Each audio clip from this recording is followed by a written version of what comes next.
ledak loba jelema nu boga ilmu boro-boro teu nuturkeun ngomongkeun bae ka guru mah bahaya. Urang teu meunang ngomongkeun guru sebab guru mah aya summun qatil, disebut beta summun qatil teh artina aya peurahan. Jadi awas lamun kena peurah tuh geus cilok cager angel ka cager. Kena peurah masuk ka bau pae.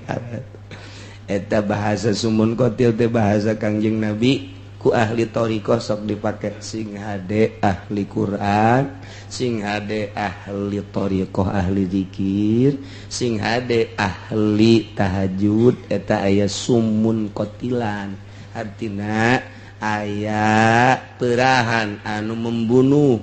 Bahaya urang ngomongkeun ahli Quran. Ahli Quran teh lain ahli tukang maca Quran, ahli make Quran.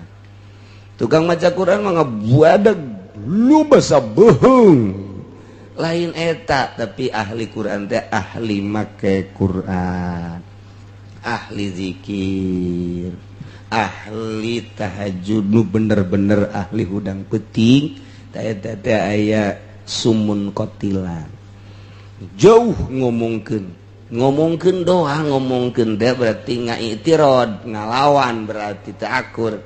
Tiba-tiba mimiti tepuguh pikiran merga dua rarungsing bae katilu dibere poho ilmu. Nah iya nu geus kitu ngaranna kena peurah. Teh teh moal bisa lamun teu langsung minta ampun. Assalamualaikum. Sateuacan urang neraskeun pangaosan urang bacakeun heula Fatihah. Kanutus diparayun ngantunkeun urang. Nomor kahiji Haji Muhyiddin. Itu ti Haji Muhyiddin almarhum bin Haji Nurjan Kampung Gelang. Kemudian ieu mah keluarga toko Mas Tabran. Almarhum Haji Sampir bin Kudet wafat 27 Ramadan. Almarhumah Ibu Komariah binti Kimang Cikupa. Kemudian pikeun Bapak Supendi pinaikeun nuju teu damang.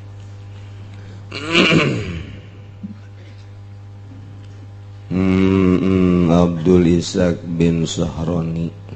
Terakhir ialah kanggo Nawi Sumanda binti. Anu tadi ku urang disebatkeun namina nu teu damang mudah-mudahan dienggalkeun damang. Lantos pupus mudah-mudahan dihampura sakabeh dosana. Dilegakeun tur dicaengkeun di kuburanna. Dibere kanikmatan kubur ku Gusti Allah bi barakati Ummil Quran Al-Fatihah. Bismillahirrahmanirrahim. Alhamdulillahirabbil alamin. Arrahmanirrahim. Maliki yaumiddin. Iyyaka na'budu wa iyyaka nasta'in. Ihdinas siratal mustaqim. Siratal ladzina an'amta 'alaihim ghairil maghdubi 'alaihim waladdallin. Fatihah kedua kanggo keluarga urang. Bapak emak urang, dulur urang, adi urang, kawau urang, tatangga urang, guru-guru urang anu nuju berangkat ka tanah suci. Urang doakeun mudah-mudahan aya dina kasalamatan, mudah-mudahan aya dina kasehatan, diberi jag-jagwa ringkas ku Gusti Allah, diberi getol ibadahna, bisa ngalaksanakeun ibadah haji sakumaha mistina, tur bisa ziarah ka makam Rasulullah sallallahu alaihi wasallam, bisa balik deui ke tempatna masing-masing kalawan salamet, teu aya halangan naon, nyandang haji anu mabrur anu maqbul ibarakati ummil Quran al-Fatihah. Bismillahirrahmanirrahim. Alhamdulillahirabbil alamin. Ar-Rahmanir-Rahim. Maliki yaumiddin. Iyyaka na'budu wa iyyaka nasta'in. Ihdinas siratal mustaqim, siratal ladzina an'amta 'alaihim ghairil maghdubi 'alaihim waladdallin. Kemudian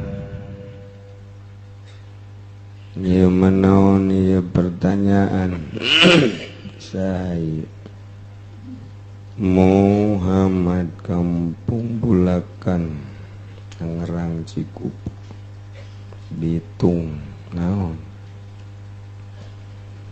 Saya ini mau bertanya masalah zakat profesi atau zakat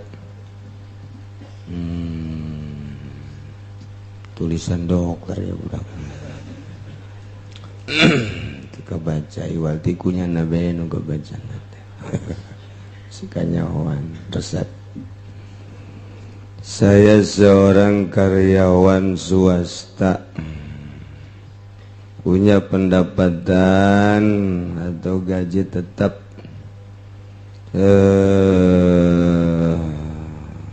bulan 3 juta lebih. Bebeja-beja ya kaing merente.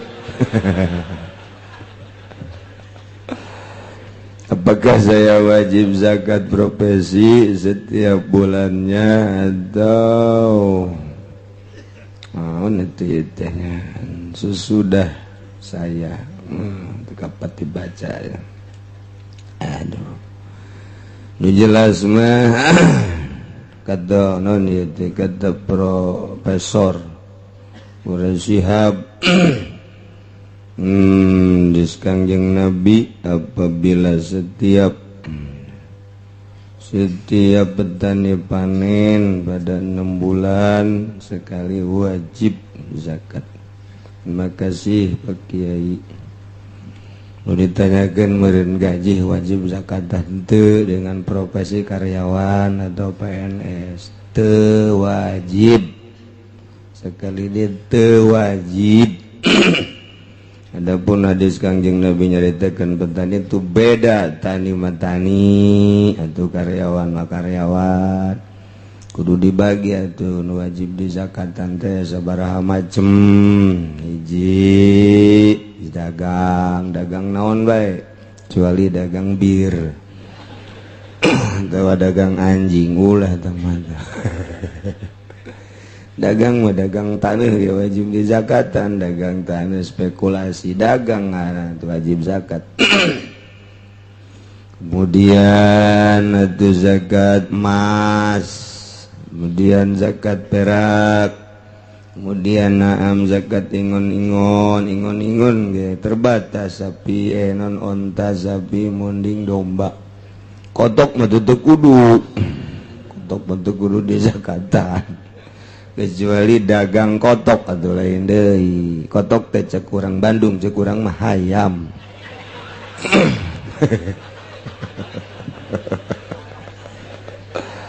Aduh, jadi beda tuh manuk atuh teh kudu dizakatan boga manuk sababaraha ge.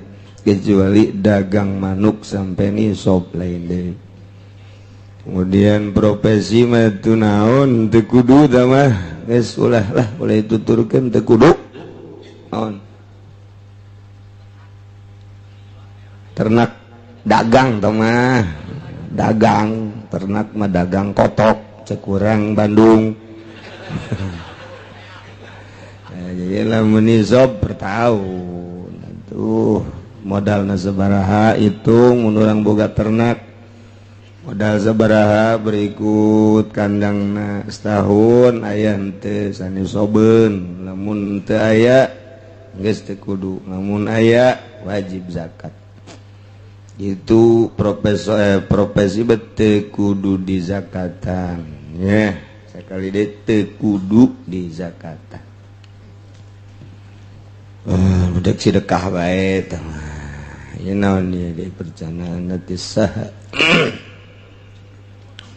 ieu surat kanggo Bapak Kiai di tempat kos bobogohan we panjang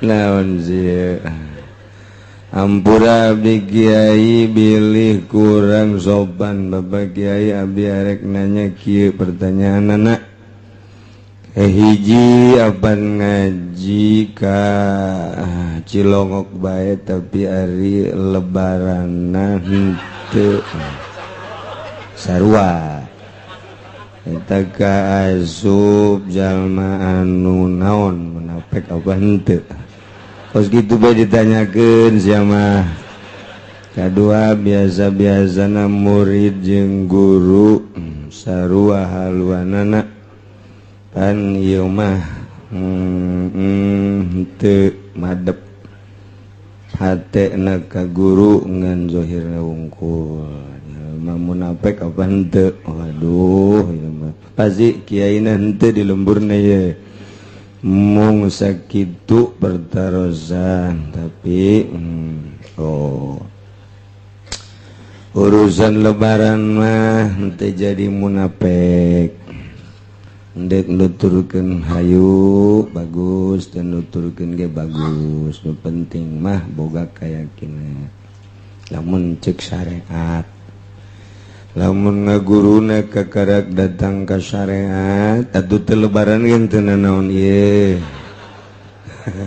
kos kitu bae masalah ulah dijadikeun masalah jeung haju ulah keras-keras hawa nafsu tambah kos kitu ngejuawas ya lamun beran salah samali aku murid gua aing sia barang pindah manyana awas ya nu lebaran terbo ku aing geus pokok disapa hebraknya disapa ku murid pasapa-sapa ulah urang mah nyampaikeun bae kiai mah ulah haju hayang dituturkeun nyampaikeunana dititah hayang dituturkeunana hawa nafsu mentek tedek laluhur ge kitu bae sakadar nyampaikeun ko mau falak mah teu meunang ngajak sakadar nyampaikeun menurut ahli falak jatuhna tanggal 1 Selasa dengan darjah menurut hitungan 2,9 hampir 3 darjah ngabejakeun doang geus kula mah dek lebaran bae Salasa dek milu mangga henteu ge kajen ngajak teu meunang etalah syariat makos kitu namun ayeuna nu ru'yat dipersilakan untuk ngajak melalui pemerintah mangga aturanana kos kitu eta menurut syariat lamun urang guguruna naik saeutik make thariqah wajib nuturkeun guru wa alla yukhalifahu temenang nyulayaan murid teh lain murid bahasa urang murid teh wong kang ngarepakeun wusul ing Allah teu meunang sulaya jeung guru lamun sulaya jeung guru henteu nanaon ngan nyana sukun di dinya mandeg geus lamun mandeg eta kudu balik deui ti awal wiridanana jadi moal wusul ka Allah kos jelema keur ditungtun di ka Bandung ku jelema nu nyaho datang ka Cianjur nyana teu percaya ka guru nu nungtuna kuring mah cenah deuk eureun bae di dieu malah beda jalan ta eta teh atuh angel datang ka Bandung bahkan moal bisa datang ka Bandung keur carita zahirna ilmu thariqah mah teu meunang we mun geus ngaguru ka hiji guru 40 persyaratanana panjang mun dijabarkeun ngan ieu nomor kesekianna wala yukhalifahu menang bae sulaya jeung guru lantaran nu diharapkeun faed jeung ilmu thariqah mah ilmu kayakinan lamun ku guruna bae dititah geus teu yakin ka guruna atuh moal wusul ilallah ikeur carita ngan eueuh bari mah guru thariqah geus ulah totorekatan bisi aya di lembur nu totorekatan rante jebruskeun ka sumur ulah thariqah-thariqahan jelema komun teu masantren mah cangkilang nu masantren ge kudu ditanya heula bab ubudiyahna jeung bab muamalahna besi salah ke ahli norekat ngeridit besi kitu doang jorek kabejana aya wali ngeridit torekat bapan jurusan kewalian mun jelema neuk jadi wali norekat artina ari jadi nabi moal bisa jadi rasul moal bisa pangkat teu bisa dikasab dama nabi jeung rasul mah tahadi langsung ti Gusti tapi pangkat wali mah bisa dikasab asal kuat ji bab ubudiyahna kudu asak artina asak teh di mana-mana butuheun muridna engke nyana mampu ngajawab atawa jang dirina ulah mang ban ieu teh ka Allah teh mere syariat heula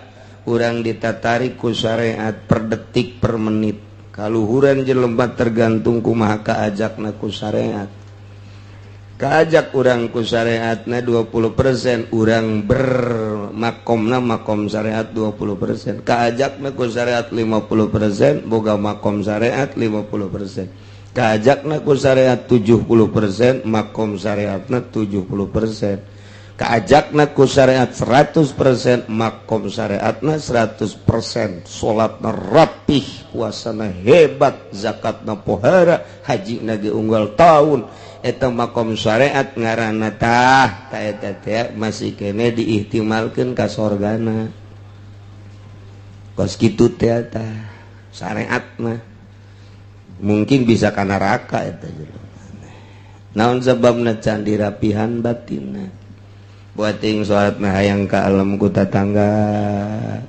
buat ting salatna hayang ka alam ku buat ting puasana teh hayang dunia buat ting maca sholawatna hayang supaya tokona maju buat ting tahajudna supaya naik pangkat taban eta mah juri gabeh temen kos gitu setan tamah tudegna naon anjing dunia make jeung disolawatan pan dunia mah hina ai salawat mah mulya emaknya maca salawat anu mulya hanya sekedar jang dunia anu bakal ditinggalkeun masyaallah eta otakku teu dipasangkeun blon teh blon lagi blon deh bahkan ablaul blon pang blon atuh tahajud supaya naik pangkat-pangkat jeung jabatan mata manihil tama jeung cehil ge masih keneh mulyaan cehil jelema anu ngudag-udag pangkat jeung jabatan eta jelema nu ngudag-udag bangke tama kos itu kuari tahajud hayang eta manya tahajud nu mulya diojol jeung eta mun urang muka mah mata hatena we jaheu nya geus atuh aing mah kuari mah moal dagang moal tahajud tinggal kuat bae jeung pamajikanna bentrok unggal poe ka kamari mah rajin tahajud lah cek kiai ge teu bagus itu dagang atuh dagang merosot bae teu hayang mah kecuali calana sia merosot dagang merosot teu mantep pamajikan deuk marah gitu jadi pan eta kos kitu tah dibulak dibalik dak mun can wayah norekat ulah syariat bae syariat ieu keur carita bersyariat mah teu meunang minta wirid ka kiai supaya maju dagang meunang bersyariat emang nyana mah datang ka dinya pikiranana daripada menta ka Gunung Kawi atuh mendingan ka kiai menta kerjasama geus jeung kiai tuh balik deui urang ka syariat teu masalah ja aya di dinya na hikmahna maca sholawat mun dibaca 444 ieu bakal anu mun dibaca 700 bakal anu mun dibaca 1000 bakal anu eta teh hikmah. Sebab budak leutik mah mun dibere jajamu nu pait embungeun di amisan mantak bodreke kabagi dua aya bodrek sin aya bodrek jadi lamun jelema nu hikmah bae eta orok eta kabita jasa tah ku bodrek sin budak leutik ge malah madaekeun bae bodrek sin mah amis nah ieu ge nu maca sholawat dan neuleuh ka hikmahna maca Quran neuleuh ka hikmahna jeung wirid-wirid neuleuh ka hikmahna eta orok eta nu geus kitu ngan eueuh masalah syariat ngaranna ge emang butuh nanya dunia dorong make doa make wirid emang makomna di dinya mantak picilakaeun syariat eta ceuk ahli tarekat geus tarekat mah pandek ninggalkeun dunia jeung manusia jeung makhluk. Catat di jero hati aing mah teu hayang ka manusia sok los aing mah teu hayang campur zahir jeung batin zahir mah atuh moal bisa henteu dunia teu hayang ja bakal ditinggalkeun hina dunia teh geus di kabana tuh ka Allah we wungkul norekat ngaranna mantak aya norekat jualan limbah cabok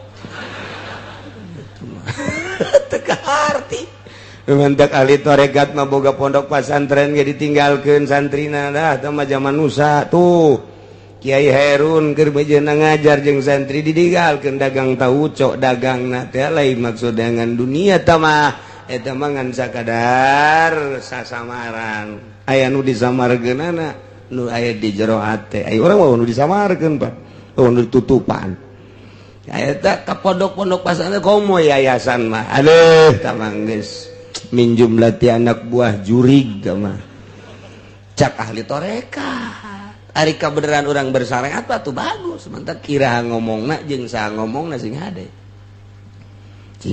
lamun urang bersyariat bener make yayasan itu bagus naon sebabna kompetisi jeung Kristen kompetisi jeung Katolik kompetisi jeung nu sejen sok urang pahebat-hebat malah ulah datang ke sanawiyah aliyah datang ke universitas ayo tampung di dinya supaya orang-orang non muslim teh bisa melihat kemajuan Islam bersyariat asal si kiaina si ustadna si rektorna ulah tujuan duniawi akhirat memang duniawi mah teu bagus sarua bae akhirat melalui yayasan aya kelas supaya naik budak teh bagus cek ahli syariat cek ahli tarekat mah teu bagus buat bisa ngembangkeun agama kos kitu ngembangkeun agama mah balikeun ka nu boga agamana ngaji sing bener udang ti peuting ulah hayang kadenge ulang kaya ka Allah bae engke ge urang geus jadi mutiara mah di laut di sileman di gunung diteangkeun mutiara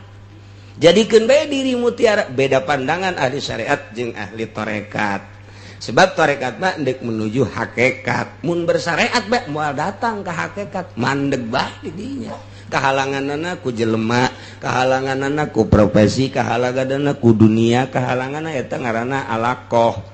Eta regeder mantak mayoritas jelema bersyariat. Bersyariat ge can becus. Encan becus mantak boro-boro bertorikoh. Talamun urang bertorikoh ngajina kudu geus minimal masantrenna 15 tahun bag-bagan ubudiyah geus mampu karak meunang urang bertorikoh lalaunan sesuai jeung aturan perintah guru teu meunang sulaya ieu keur carita salah sahijina tinu 40 wa alla yukhalifahu teu meunang nyulayaan ka murid sebab urang keur dituntun ku murid deuk dijatangkeun ka Allah supaya makrifat dicoba engke ku guruna pasti dicoba teh pasti di daerah motorika mah nun teu dicoba keur ngaji ngeunah-ngeunah balagna eta panggil engke ku guru sia ngaji naon ngaji anu eueunan bae tah ngaji eta padahal keur ngeunah besi nafsu potongkeun bingung muridna kok aing ieu ngaji sakitu bagusna ngaji titah eureun asal geus cangcaya bae ka guru mandeg di dinya keur tahajud urang ngeunaheun jazallahu akbar Allahu akbar tengah peuting geus beureum menang meureun satahun we panggil ku guruna sia penting sok tahajud bae nya sabaraha rakaat atuh alhamdulillah ieu 30 mah 40 ulah loba-loba 2 bae pan bagus ente 2 bae dek dicoba hawa nafsuna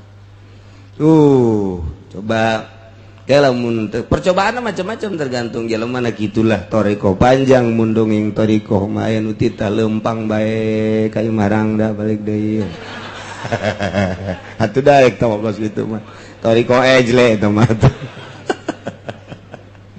itu malam lantaran ieu mah lain deuk nyaritakeun rukun salat rukun deuk nyaritakeun yakin supaya yakin di budak ka Allah encan nyahueun ka Allah dicoba ku guruna mulai ku hari boro-boro bener keur salah lagi teu meunang we nanya acan ka guru sebab naon guruna pan geus mursyid di datorikoh mah guruna teh geus mursyid du geus wauheun jeung Allah cak sompralna atuh moal mungkin diajak babalang batan salah moal mungkin kajian kukumah ge keur carita salah ge zahirna hungkul batinna mah tinggal nuturkeun bae geus lamun urang deuk bertorikoh ka hiji guru kudu yakin heula ka guruna lamun ka guruna setengah kayakinan ulah atuh moal wusul-wusul ngabudah doang capek-capek itu tah ieu ge lamun dina syariat beda jeung guru masalah geus atuh pelba ieu mah yakin ka guru pelba ieu mah henteu pelba ieu mah yakin pelba ieu mah henteu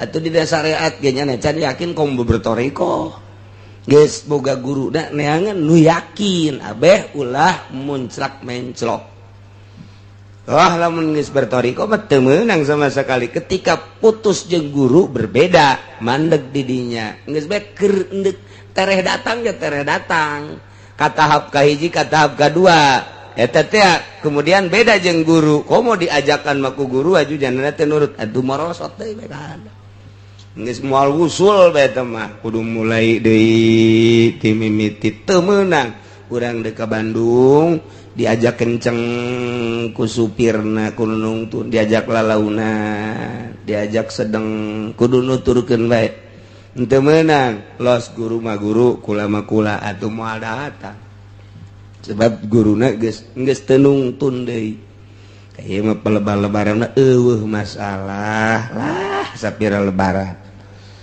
sok dijadikeun masalah tungtungna hanas urang di kiai-kiai hanas ku gara-gara lebaran jadi masalah pacekcok di lembur teh ulah deuk naon atuh biasa bae sapira urusan kos kitu tah sapira geus lamun aya jelema nu degeng-degeng awan nafsuna keur timbul tah kos komo aju ngunci masjid mah timbul jasa tah dikunci masjid teh teu narurut sia ka aing panaing kiai teu kadeuleu ku sia udeng-udeng aing goblok sia kayak aing isukan menu bade ngan udeng-udengna hayang dituturkeun mah lain kitu nu bener bae bere pandangan nu bener kahartieun hayu teu kahartieun teu kahartieun teu kahartieun teh nang Allah kaharti jeung teu kaharti teh lain nang urang nang Allah tugas urang mah sakadar ngabejakeun nu mere ngarti jeung nu mere nurut mah lain urang Allah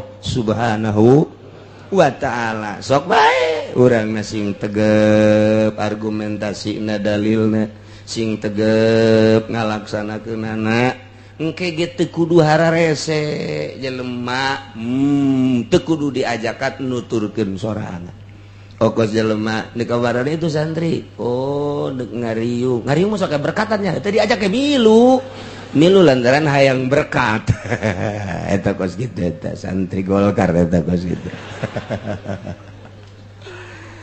jadi kesimpulanna nama ulah geus caritakeun munafik jeung teu munafikna nu jelas mah nyana mandeg di dinya mun teu nuturkeun guru sakitu bae geus masalah angel deui engke kadang-kadang lamun teu nuturkeun guru teh engke ge masyarakat bisa ningali berbeda geus lah aing mah moal nuturkeun nyana bisa terjadi. Assalamualaikum. Terus bae ka dituna teh jadi teu percaya dek loba jelema nu boga ilmu boro-boro teu nuturkeun ngomongkeun bae ka guru mah bahaya. Urang teu meunang ngomongkeun guru sebab guru mah aya sumun kotil disebut beta sumun kotil teh artina aya perahan. Jadi awas lamun kena perah tuh geus tilok cager angel ka cager. Kena perah masuk ke bau pae. Eta bahasa sumun kotil teh bahasa Kangjeng Nabi ku ahli thariqah sok dipake sing hade ahli Quran, sing hade ahli thariqah ahli zikir, sing hade ahli tahajud. Eta aya sumun kotilan artina aya perahan anu membunuh. Bahaya orang ngomongkeun ahli Quran. Ahli Quran teh lain ahli tukang maca Quran, ahli make Quran. Tukang maca Quran mah ngabuadag lu basa bohong. Lain eta, tapi ahli Quran teh ahli make Quran, ahli zikir, ahli tahajud nu bener-bener ahli hudang peuting. Eta teh aya sumun kotilan. Jauh ngomongkeun doa ngomongkeun teh berarti ngaitirad, ngalawan berarti teu akur. Tiba-tiba mimiti tepuguh pikiran merga dua rarungsing bae katilu dibere poho ilmu. Nah iya nu geus kitu ngaranna kena perah. Eta teh moal bisa lamun teu langsung menta hampura. Mun urang menta hampura deui teu puguh. Cek kieu aing mah teu nanaon. Teu nanaon ngan wajib teh dina ilmu thariqah mah. Mun urang sukun teh mandeg. Wajibu di dituna balik deui ka ditu bebeja ruju wajib ruju lahu ka guruna hampura abdi kamari teu nuturkeun ternyata mandeg di ieu mah di thariqah syariat teh kudu syariat mah teu kudu malah debat ge jeung guru masalah ayo tangtangan guru aing ku aing geus pokona mah jagoan saha aing teh sia ka guru ge disia-sia masalah syariat mah masalah tah mah kos kitu mah. Tapi lamun geus cup ka thariqat lain deui geus. Jadi lamun urang bersyariat tangtangan guru ge masalah. Masa jeung henteu bakal goreng. Henteu bakal goreng teu naon. Salah ya guru ya. Asana pinteran aing baloba dia mah ya. Masalah. Ieu mah keur carita blak-blakan masalah. Salahkeun ketika salah guru. Saya guru nu ngeridit cekel salah ya. Guru mah guru bae sia. Kalau sia ngeridit, mun deuk bagi dua atuh. Ya gos itu, masyaallah. Asup ka tarekat lain deui geus. Pembahasanana geus lain deui. Geus kudu sami'na wa ata'na. Boro-boro nu kaharti, beteu kaharti ge sami'na wa ata'na. Dipencit ku guru kudu daek. Kudu daek dipencit ke ku guru kudu daek bae. Moal kaharti ka jadi kumaha ge masa pencit-pencitna guru ge atuh. Ieu mah keur carita dipencit ge kudu daek. Percis kal mayit biadil gosil. Seperti mayit dihareupeun anu mandian. Etalah thariqah mah. Dibalikeun mayit balik dieukeun diuk dipandian pandi. Sugan mayit ngomong ulah tiis teuing teh. Cek mayit geus tiris geus atuh henteu. Geus teu ngomong teu naon mayit mah kajeun kumaha ge. Dek disabunan make nanaon ge sabodo betah.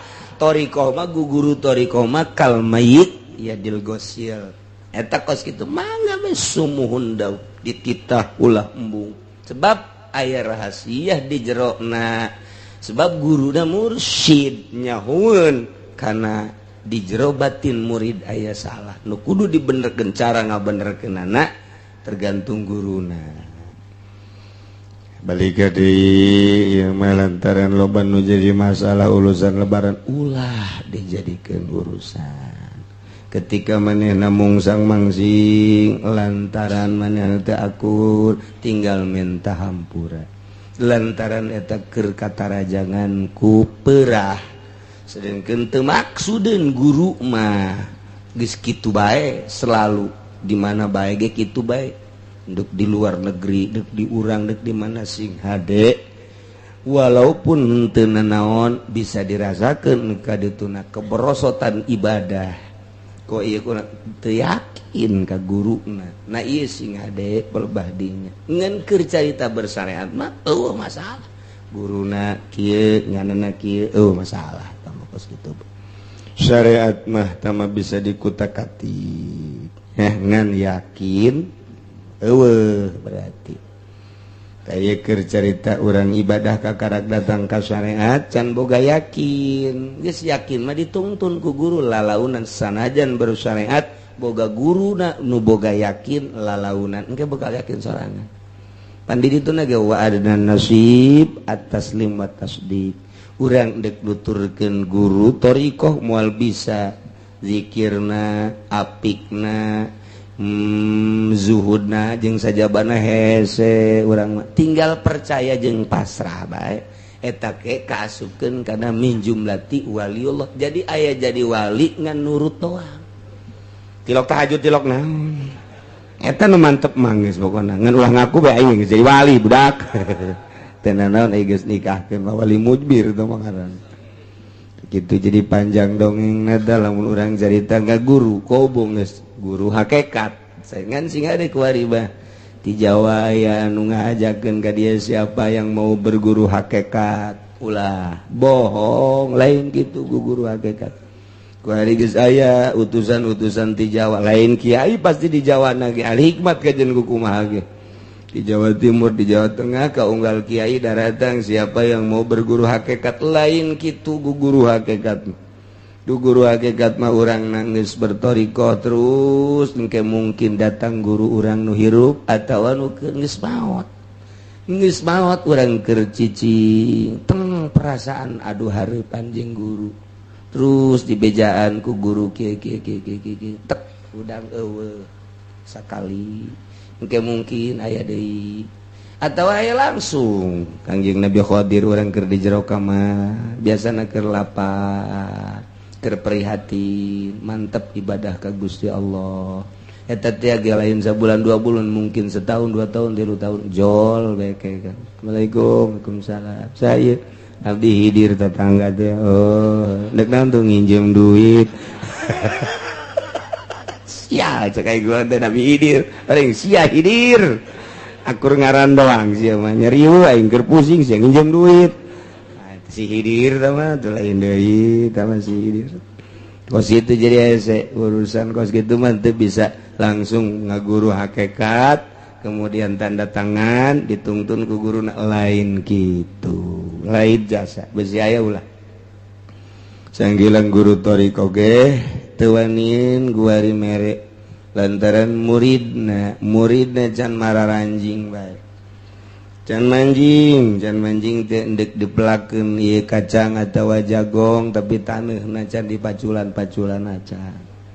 Boro-boro ku digaru disiram dipaculan gencan kadang-kadang ieu si taneuna teh bantat jadi ngabatu endeu kumaha jadina pepelakan anu kos kitu. Geus kudu muruhmu kudu bagus kudu rapi. Matak ditungtun heula ku guruna maca sholawat heula sing rapih sing loba.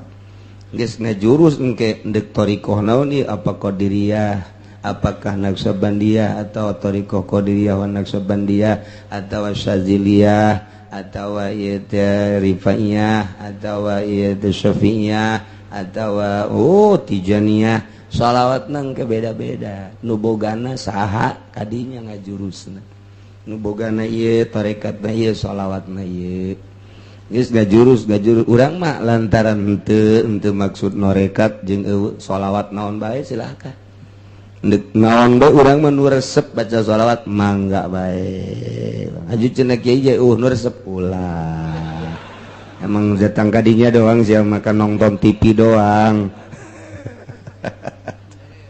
karesep jasa cenah ieu mah awak dina bab ibadah atuh tah meureun pinarakaeun beus sia mah tinggal kitu bae kiai ulah sok ese-ese atuh mendatang ka kiai kula mah ieu karesep ibadah sarua aing ge tapi lamun ngridit mah resep atuh nu aing heula tah pangbereskeun cek kiai teh puyeng aing ge 7 bulan deui sama sarua kiai jeung muridna teu bareres kabeh boro-boro ndek ngarapihan diri melalui satorikoh syariat nage can becus syariat nage can becus dek lumpat ka mamana ge moal beres syariat na heula nu rapi karena kurang bertoriko beda ke bertoriko mah kuajeun tingkat deuleuna ku urang akur tapi aya bae perbedaan sebabnya geus ngagunakeun batin kajenting diuk bareng samobil rejeung dahar bareng pasti engke rarasaan aya beda bae sebabna nu ieu mah dahar teh dahar doang nu ieu mah atuh nginum-nginum doang tapi ahli batin malai dahar zahirna biasa batin nama keur digunakeun ka Gusti Allah kumaha atuh hese ngaritakeun kos kitu mah lantaran tama per detik supaya aya dina ridho Allah per detik supaya dina ridho Allah. Bahkan aya nu disumputkeun ku nyana kadang-kadang nyana maksiat zayin nafsaka bil maksiat besi kanyahoan wali mun kanyahoan wali beureun dicariuman mantap kadang-kadang nyana maksiat nonton golek nonton orkes tak di lembur besi aya ke nonton orkes ulah jadi masalah abing bae loon sama kiaina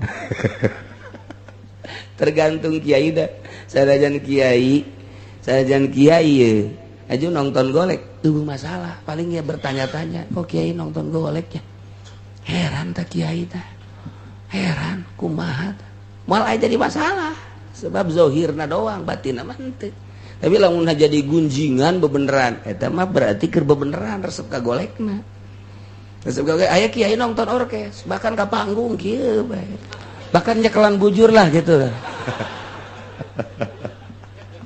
banyak aya torekat kos kitu ya keur carita jalu ahli hakikat kos kitu amal kartu geus balga harti embungin kajahoan ai urang mah pan hayang kanyahoan bahwa aing teh kiai ai nya nama embung kanyahoan mun dikiaikeun teh mun dikiaikeun tah wali mah embung nya nama ceuri kulawan aing dikiai-kiai komo di wali-wali ai urang mah pan aya nu henteu ngiaikeun kiai goblok hese-hese aing kiai ku sia disebut kiai dokter andesan mun nyebut engke di pidato make dokter andesan SH na nya esa teh naon eta kecap teh esa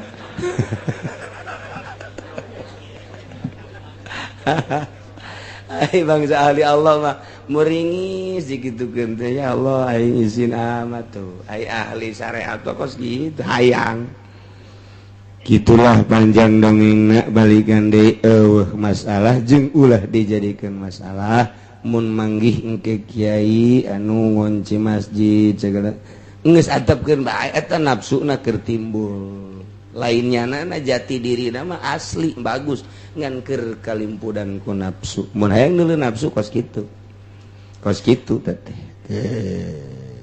ke iraha deui urang bahas sakedeung deui urang bakal haul deui itu haul itu ge inget gini kuari geus tara haul deui tuh ya, situ bae urang mah penting masalah hirup mah urang pinuhan ku ibadah ka Gusti Allah Subhanahu wa taala cintakeun ka Allah cintakeun ka Rasul Allah cintakeun ka wali-wali Allah Subhanahu wa taala di sela-sela eta serangan-serangan berbagai organisasi ka urang ya, di urang di Indonesia anti haul anti wali anti ulama ambalaya geus datang kitab nage bidaul hauliyah jeung sajaba-sajabana geus ulah dianggap nu kos kana itu justru di Indonesia mah kuari keur dibahas di dunia internasional ieu keur dibahas Indonesia teh aya kamodelan gerakan-gerakan naon bae mandeg bae di Indonesia mah aya naon bahkan kahareup bakal loba nu malas santren diperkirakan setahun 2 tahun ke depan ieu jelema-jelema anak jelema gede loba nu malas santren eta diperhitungkeun secara internasional pesantren da salap deui aya naon di Indonesia ieu kok bisa kitu anu ngaulahkeun haul ngaulahkeun cinta ka wali ngaulahkeun zarah teu puguh teu karu eungkeuy-eungkeuyan jelema zarah boro-boro ka wali teu meunang mangi kuburan aya batuan jebak batu bae di dinya makan aya nu nyieun kuburan sagala nyieun pan pohara di Indonesia mah hese ieu dibahas ieu kuari keur beujana dibahas di dunia internet ada apa di Indonesia PKS teh ya PKS Wahabi meleg-meleg eta teh ta eta teh ya ngan saukur setahun 2 tahun ka dieuna dibahas deui di Mesir teh dibahas di Indonesia teh jalan PKS aneh mantak lamun aya kiai asup PKS goblok bin tolol teh mah tuh batur teh geus ngabahas kuari PKS teh Wahabi teh geus asup ka pemerintah kuari tapi kuari mandeg tolak tilu titah jadi hiji bae teu jalan ieu teh kuari teh geus ngan melalui kredit dong teh mah jalan teh mah kredit memang bareu kieu kabehan teh mah arese Indonesia mah alhamdulillah meureun berkat wali-wali Allah Subhanahu wa taala bersyukur urang penanaman wali baheula di Indonesia teu sembarangan lain lalagaan diperhitungkeun bener-bener di Indonesia teh lain lalagaan mendak aya prediksi ke depan bakal loba nu masantren aya naon meureun tadi Indonesia mungkin karena serangan Amerika melalui organisasina melalui partaina ieu geus terlalu dahsyat meureun Allah ngembalikeun pikiranana seperti eta gitulah hese di Indonesia mah Masya Allah nah, iyalah aneh bae di Indonesia aneh gitu jeung ribut masalah di Indonesia eta kos kararitus muji syukur sebab di unggal-unggal provinsi aya wali Allah lain letik-letik di urang teh Syekh Maulana Hasanuddin teh mendak marhaba bae marhaba asal teu akur bae jeung marhaba nu dikembangkeun ku Syekh Maulana Hasanuddin sanajan Habib teu daekeun bae teh asal marhaba nu beda bae jeung Syekh Maulana Hasanuddin embung bae teh masyarakat teh embung marhaba Jakartaan kurang kumaha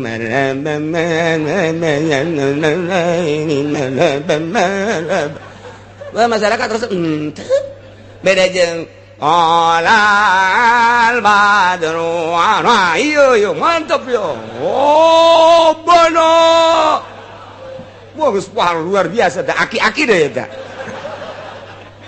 naon eta inget nang wali beda bae nang wali no kembangkeun marhaba nu biasa sautek di dinya bae sugan nu sajada paling ya ditukangkeun bae dititaga atuh sia bae geus nanggulan marhaba aing mah panang wali lain deui make robana teh anu kencang teh komo nu aslina di Banten mah masyaallah anu make marhaba ayo eta teh apa mun ditanyakeun eta kos kitu bener tadi sekalimat ulah neakeun bener henteu na aing mah resep ngalengna doang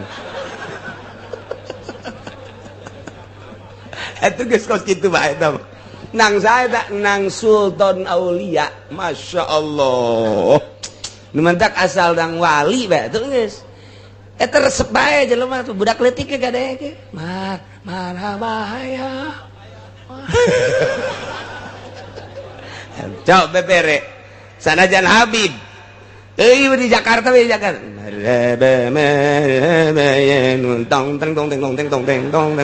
marhaba duit teh mah kos kitu mah ikir carita ulah sembarangan unggal provinsi aya wali ketika kula milu haul di Ampel marhaba hampir akur ternyata eta pan di Ampel mah lamun urang nisfu Saban lewat setik tah aya haul di Ampel mah haul Sunan Rohmat Masya Allah ribuan manusia Indonesia marhaba nan gitu ngar Madura prong di masjid kura keur Gus Dur teh pan ya marhaba Jawa Timur, marhaba Jawa Tengah, Samarawan, Banten, kabeh aya perwakilan. Aceh didegekeun ku kula datang ka subuh hampir akur. Oh, berarti karari itu bae tah aya engkos gituan. Yo.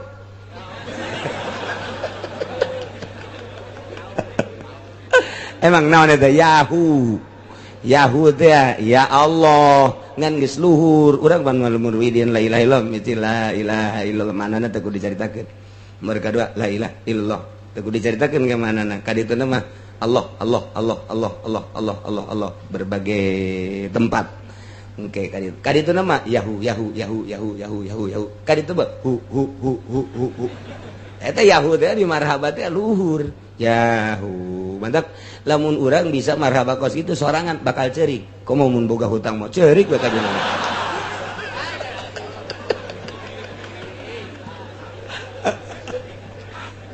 lain lalaga ada itu yahu terus tapi diamati nu ngarti tapi nu ngarti karena ilmu kewalian maka marhaba eta sedih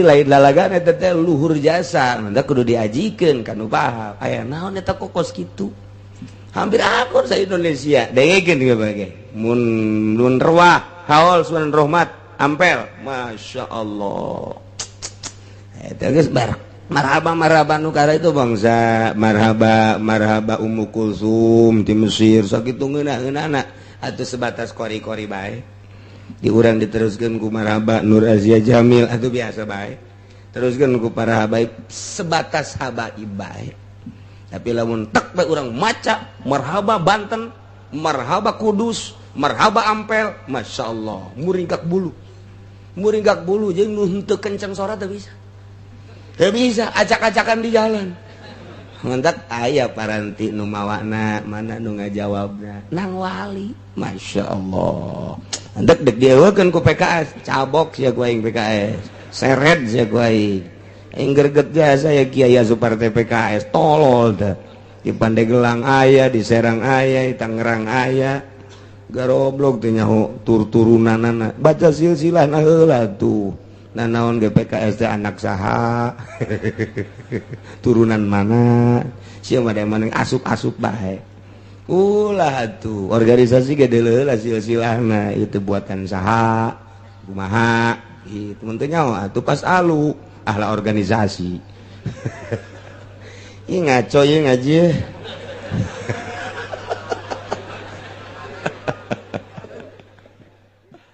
Billahi minasyaitonir rajim bismillahirrahmanirrahim qala nasabatu quraisyin ngucap sahabat turunan Quraisy Az-Zubair tegasake Zubair ibn Bakar wa kana mauliduhu lanana apa maulide abadan bedalagan lana Sayyidina Husain ya khamsi layalin khalawna min Syaban kudada 5 pirang-pirang wangi kang galiwat ya khams in Syaban saking bulan Syaban sanata arba'in minal hijrah dalam tahun 4 saking hijrah wa fi halan ing dalam sanata arba'in minal hijrah kanat gazwatu zati raqa inemu apa perang zati rokok wa fi halan ing dalam sana arba'in minal hijrah usuratu salat dan qasaraba salat wa fi halan ing dalam gitu sana arba'in minal hijrah tazawajan nabi Rabi sabda kanjeng Nabi sallallahu alaihi wasallam masalamah ing masalamah pada bagulan mabagati ali tarik abi ala annahu qutila ing atasatuhu Sayyidina Husain iku dan bunuh Sayyidina Husain radhiyallahu anhu gandilar bunuh saking Husain yaum Asyura ing dalam dina Asyura al-asyir kang tanggal 10 minal Muharram saking bulan Muharram sanata ihda wasitina ing dalam tahun suwiji lan 60 wa yusama amal hazan lan den arani ya sanata ihda wasitin ing tahun prihatin ugutila mau isnani wa zamanuna rajulan min ashabihi lan den bunuh sumertane Sayyidina Husain aparoro lan 80 apane wong lanang rajulan lanang min ashabihi kang tersabing perang-perang sahabat Sayyidina Husain itu mubarazatan lenang tangan wa fi atau mubarazatan kena lenang tang bihi malasan ikut tetap ing dalam zamanuna ikut tetap ing dalam istani wa zamanuna wa Hasan ibnu Yazid liana kena satun Hasan bin Yazid barizun ikut kang nang tangan wa gutilalan dan bunuh ya Hasan bin Yazid malusan sumatana sina Husain suma kutila kari-kari dan bunuh jami'u bani apa sakabah pirang-pirang turunan atau anak Sayyidina Husain ila aliyan al-musamma bi Zainil Abidin yang ningali kang denarana kalawan Zainil Abidin bainahum maka satune Ali ikana iku ana ya Ali mariban iku kang gering bau sama kadan tangkapi Ali atau den dadakeun ya Ali asiran ing boyongan ba'da qati abi dalam zazunin bunuh bapane ya Ali wa kutilalan dan bunuh akzaru ikhwatil Husain apakah agak-agak na pirang-pirang dulur sina Husain wa bani amamilan turunan pirang pamane Husain ainu ibki biabaratin wa awilin wandabi inna dabti ala rasul netra ibki nangisira kalawan ibroh wa awilin lan kasedih wan debi lan nyeluk sira inadati lamun nyeluk sira ala rasuling pirang keluarga Kangjeng Rasul sabatun kuluhum li solbi ali qad usibu wa tisatun li ukal utawi pitu iku utawi sakabeh sabah iku tetep kadue turunan ali qad usibu oleh temen-temen dan kenangi ya sabah wa tisatun lan utawi kang sanga li ukailin iku tetep kadue ukel.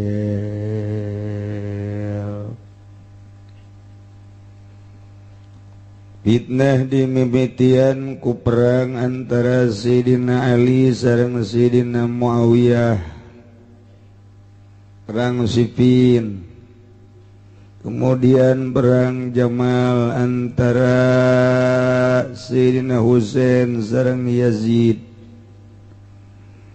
Tayalah rek nyaritakeun pembunuhan Sayyidina Husain nu kamari kurang geus didongengkeun cek nasabah Quraisy nu ngaran Zubair bin Bakar wagana mauliduhu aya dilahirkeun Sayyidina Husain eta li khamsi layalin khalawna min Sya'ban bulan Sya'ban tanggal 5 tahun 4 Hijriah. Kangjeng Nabi hijrah ti Mekkah ka Madinah menang 4 tahun di bulan Sya'ban eta lahirlah Sayyidina Husain. Sayyidina Husain eta putra daripada Siti Fatimah. Jadi Siti Fatimah gaduh putra nu nami Husain lahir bulan Sya'ban tanggal 5. Di tahun etalah aya perang di zaman Kangjeng perang Zatir Roko. Di tahun eta kusuratul salat mulai dikosor salat.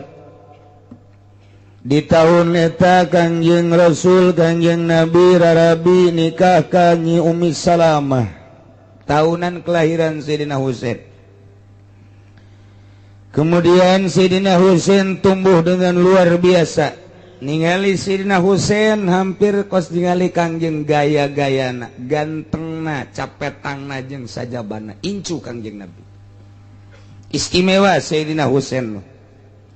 Datang ka loba awewe anu nempes Sayyidina Husain teh seubeuh. Asal deuleu Sayyidina Husain awewe teh seubeuh. Malah aya awewe ngangsongkeun diri ka Sayyidina Husain hayang dikawin bil barokah. Mantep jasa itu, mantep. Ngangsongkeun diri be, lain hiji lain dua.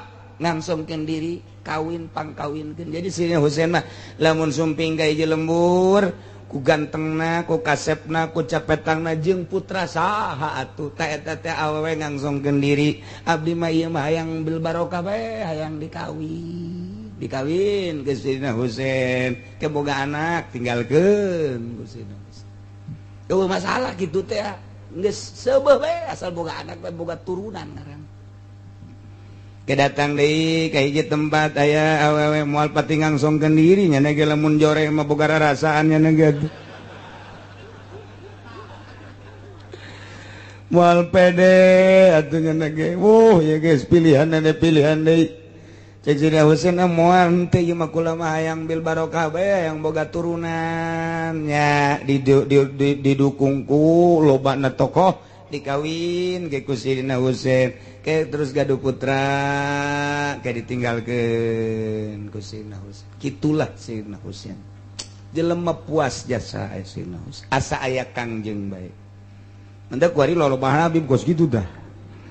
Asup baik ka lembur kawin ditinggalkeun jadi tepuguh kuari mata pinat tepuguh nurutan Sayyidina Husain teh kataekan Sayyidina Husain mah atuh ganteng pinter puara luar biasa ini aya bae tapi tereuh mah haju kadari itu kuarina ge hampir Habib teh kos kara itu sebagian kecil tapi nah wattafaqu ala annahu qutila ittifaq ahli tarikh ahli sejarah bahwa Sayyidina Husain terbunuh ieu yauma Asyura tanggal 10 bulan Muharram tahun 61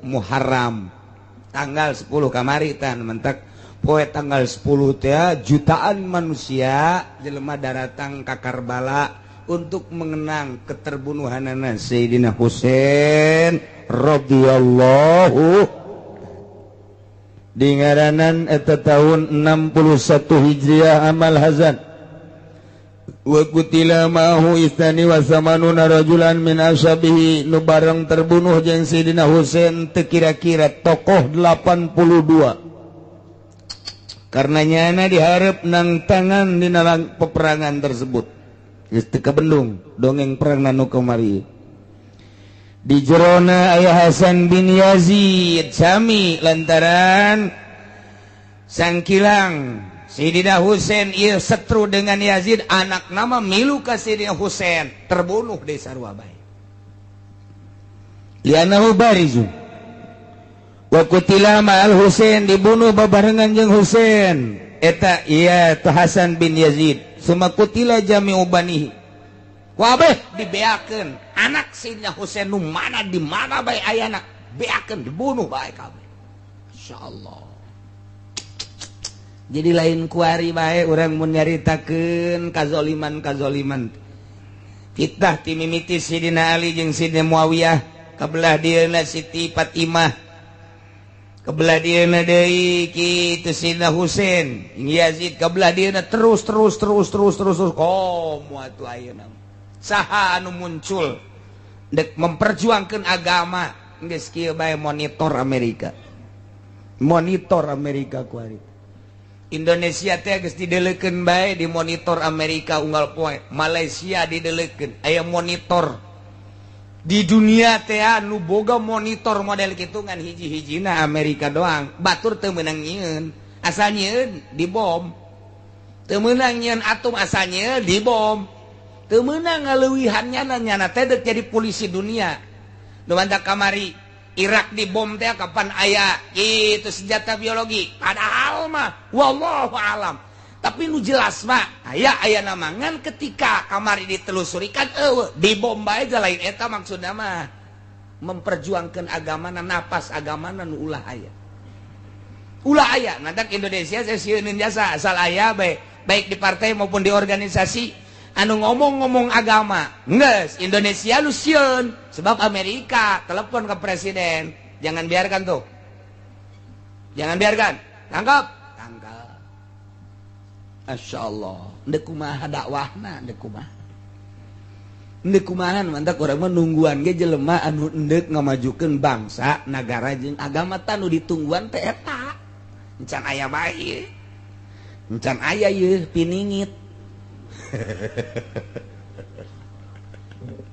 Masya Allah encan aya yeuh kesatria teh encan aya iraha kiai ayana engke bakal aya tetep kuari keur tapake nih jelemana keur tapake nih henteu bisa henteu tapak mah moal bisa tetep bae kudu nu tapak bae Kangjeng Nabi baheula tapak di luhur pun ka handap eta teh jadi pejuang tapak heula memeh umur 40 tahun tapak naik gunung turun 3 poe turun seminggu turun kadang 15 poe turun eta ngaranna tapak.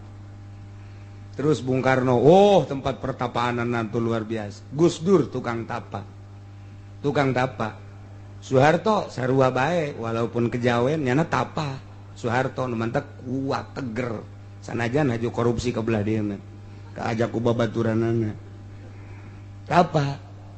Tah, Gus Dur atuh sarua bae tapa. Megawati lantaran teu tapa sakieu. Tetep bae teu. Jadi pemimpin Indonesia mah kudu pertapa. Sebab di Indonesia mah nu baheula kuat teh ieu pendidikan pondok pesantren. Di zaman Belanda teh can aya sakola nu aya pondok pesantren, raja-raja teh mah santren. Urang bacaan coba ge sejarah raja Jawa, Jawa Timur, Jawa Tengah, Jawa Barat kabeh malah santren. Jadi pendidikan nu paling kiheula teh pondok pesantren. Baca geura baheula kula keur sakola zaman kan Arok.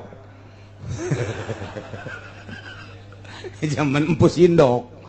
Iya tuh pesantren terus datang ke kuari nah iya timbul aya pendidikan formal nu kuari teu saimbang lantaran pendidikan batin raja-raja baheula teh bisa perang bisa damai lantaran batinna luar biasa.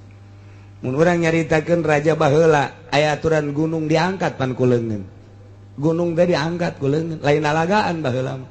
Aya hiji anak raja gering, kemudian kudu di kitu ubaran, oh nu bisa ngubaran, aya ge hiji dangdaunan nu aya di gunung. Teh pan gunungna diangkat kan ya. Set dibawa ka raja tah, pilih bae cenah tah, mana tah, mana. Mana cokot eta dikaditukeun deui. Masya Allah ya. Terus disusul ku zaman kewalian atuh ahli tapa kabeh teh. Ahli tapa. Kuari mah ulah kudu tapa di gunung, ulah kudu tapa di leuweung, tapa kredit bae. Tapa kredit jeung tanpa ulah narima duit di pamarentah geus jadi wali teh budak teh. Ulah merengket bae geus merengket mun aya pamarentah mawakeun duit ka dinya. Leutik amat.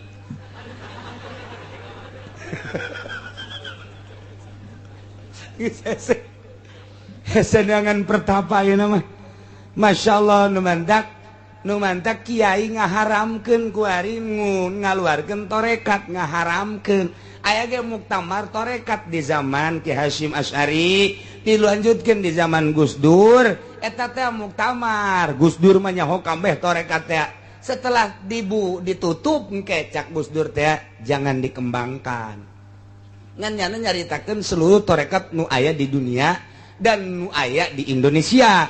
Eta teh dicaritakeun ku nyana ngan pengembanganna mah ulah nu enggeus mah enggeus tinggal diteruskeun ulah dikembangkeun sebab saha jelemana nya kuari jelema norekat teh aju eta kos kitu tadi jore jasa eta teh tapi nyana nyahoeun titik-titik torekat teh Gus Dur nyahoeun titik-titik torekat teh nyahoeun di Indonesia di mana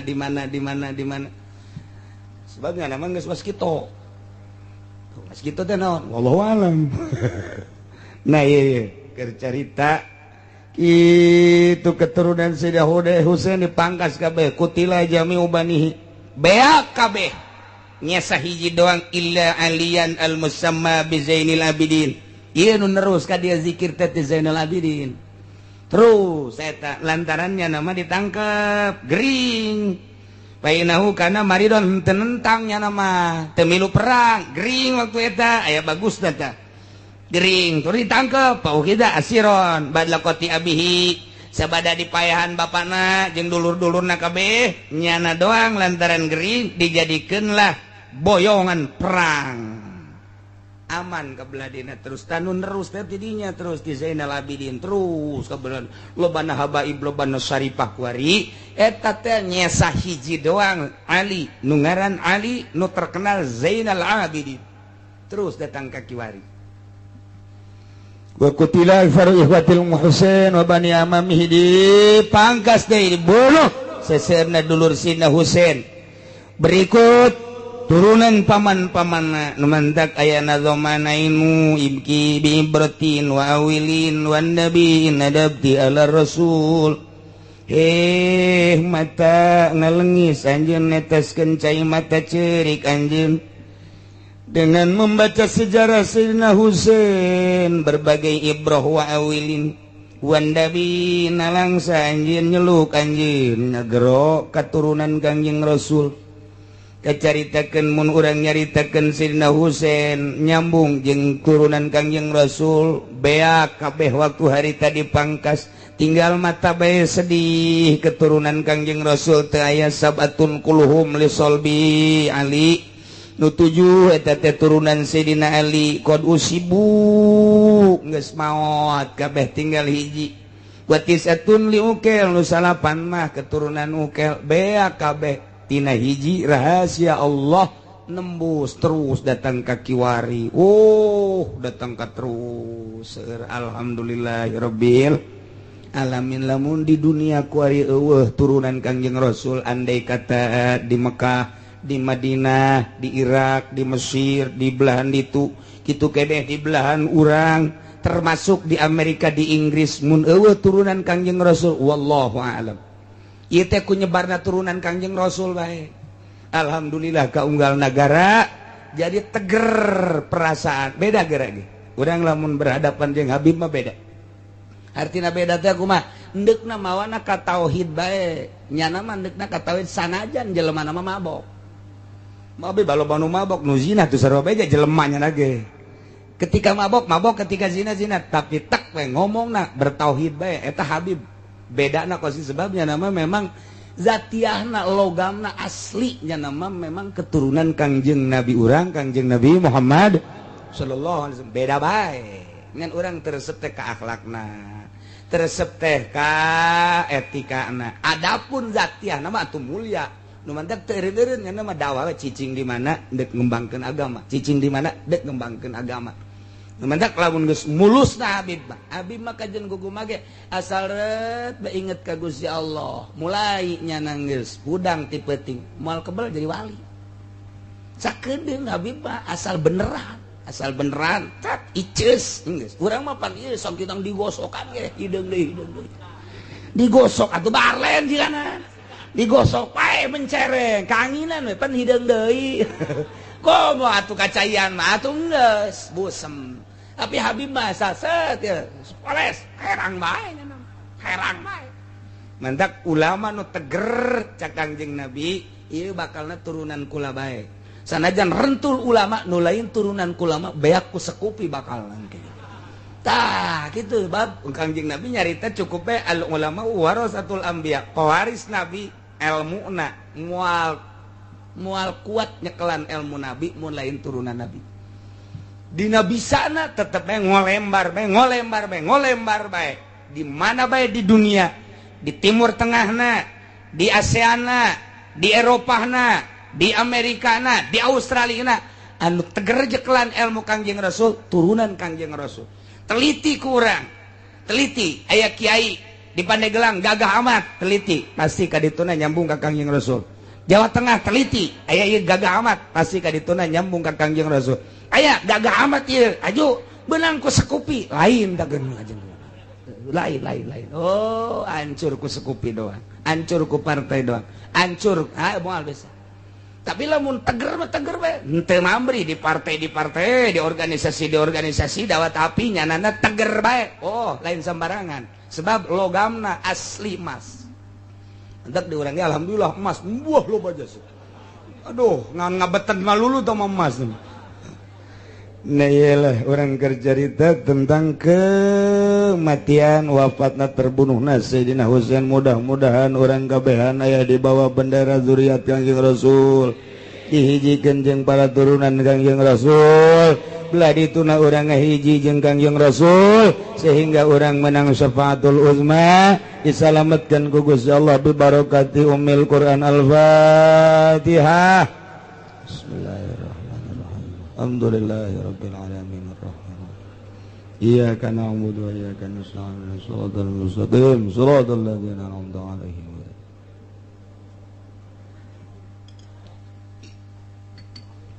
Allahumma salli wa sallim ala sayyidina Muhammadin fil awwalin wal akhirin barik wa sallim wa radiyallahu ta'ala an sadatina ashabi sayyidina rasulillahi ajma'in amin ya Allah ya rabbal alamin Allahumma hdina siratal mustaqim Allahumma hdina siratal mustaqim Allahumma hdina siratal mustaqim siratal ladzina an'amta 'alaihim minan nabiyyin wasiddiqin wasyuhada'i wassalihin wa hasuna ulaika rafiqa dzalikal fadlu minallahi wa kafa billahi alima salli wa sallim ala jami'il anbiya'i wal mursalin walhamdulillah.